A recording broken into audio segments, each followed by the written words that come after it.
Assalomu alaykum. Hakim va Nargiz YouTube kanaliga xush kelibsizlar. Ismim Nargiza. 3 yil avval Toshkent davlat sharqshunoslik universiteti tarjima nazariyasi va amaliyot yo'nalishiga 3 ta grantdan birinchisi bo'lib 184 ball bilan kirganman. Agar mandatimni topolsam, ham bitta qo'yib ketaman.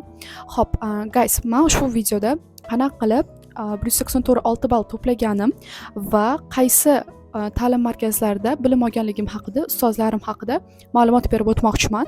Bilaman, hozir abituriyentlarning ko'pchiligi qayerga boring, nima qilay, qayerda o'qiy, qaysi fanni o'qiy deb qiziqishyapti va qancha muddat o'qiganligimni, ustozlarimni kontaktlarini ham qo'yib ketishga harakat qilaman. Oldindan disclaimer qilib qo'ymoqchiman. Hech qaysi ustozim bu uchun menga reklama uchun pul to'lashmagan. Bu shunchaki tavsiya va men rostdan ham natija ko'rgan va birorta natijaga erisha olgan o'qituvchilarimning kontaktlarini qoldirdim. Demak, video 3 ta qismdan iborat bo'ladi. Birinchisi bu ona tili, ikkinchisi ingliz tili va uchinchi qismda majburiy fanlar haqida gaplashamiz. Xo'p, birinchisi ona tilini qayerda o'rganganman.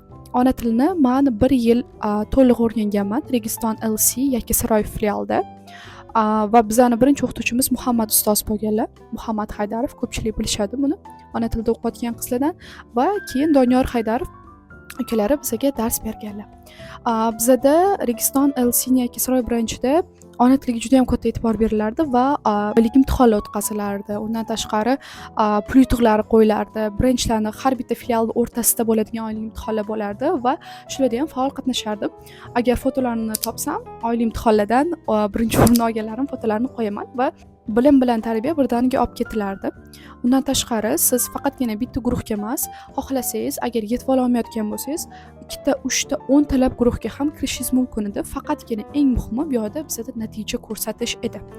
Va adashmasam, ona tilida o'qigan 90-95% qizlarning hammasi o'qishga kirishdi va asosiy qismimiz grant asosida talaba bo'ldik.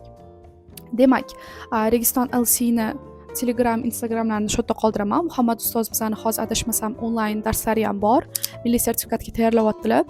Ikkinchi biz milliy sertifikatni ham topshirganmiz. Men bitta 2 marta topshirganmiz. Men bitta qo'yib ketaman agar topolsam.